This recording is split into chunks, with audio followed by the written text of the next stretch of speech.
शक्तीपीठ महामार्गाचा फटका लोकसभेच्या निवडणुकीत बसलेला आहे। 11 लोकसभेच्या जागा यामुळे अडचणीत आलेल्या होत्या। कोणत्याही परिस्थितीत शक्तीमार्ग होऊ न देण्यासाठी आमचा प्रयत्न आहे। मंत्री म्हणून जेवढी ताकद लावता येईल तेवढी लावून शक्तीमार्ग रद्द करण्याचा प्रयत्न करणार आहे। छगन भुजबळ पक्षात नाराज नाहीत। छगन भुजबळ ओबीसीचा चेहरा म्हणून राज्यभर प्रसिद्ध आहेत। त्याचा उपयोग राष्ट्रवादी काँग्रेस पक्षाला विधानसभा निवडणुकीत होणार आहे। भुजबळ यांची राज्यात गरज आहे असे आम्ही त्यांना विनंती केली। भारतीय जनता पक्ष हा मोठा पक्ष असल्याने त्यांना जास्त जागा राष्ट्रवादीला आणि शिवसेनेला स्वतःच्या जागा मिळणारच। जागा वाटपावरून महायुतीत कोणताही विसंवाद नाही।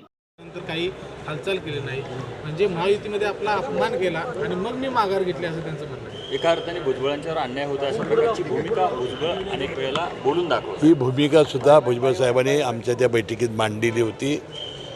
स्वतःच अमित शहा साहेबांनी एक ओबीसीचा चेहरा म्हणून नाशिकमधून त्यांना तिकीट द्यावं असं त्यांनी सांगितलं होतं।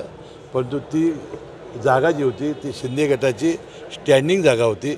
तिथं गोडसे हे खासदार होते, त्यांनी तो जागा द्यायला नकार दिल्यामुळं शेवटी भुजबळ साहेबांना ही जागा मिळू शकली नाही, ही वस्तुस्थिती आहे।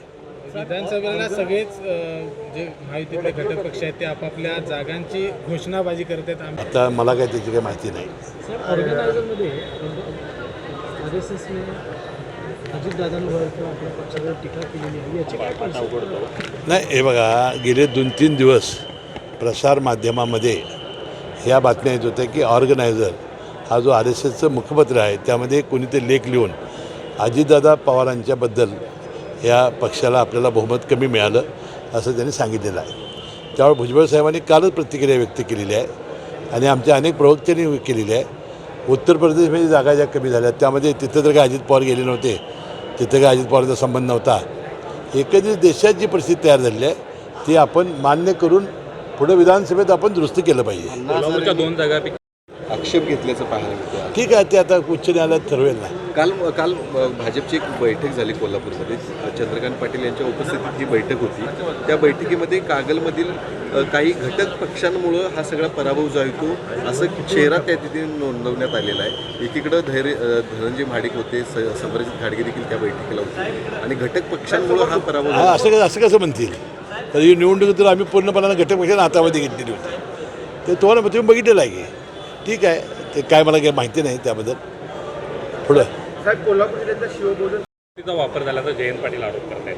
नाही, ठीक आहे, ज्यावेळेला पराभूत होतो आता इकडं जिंकलं, इकडे लोकांनी कौल दिल्यामुळं, तिकडं जिंकलं आम्ही तर ते धनशक्तीमुळे हे असं म्हणायचं असतं।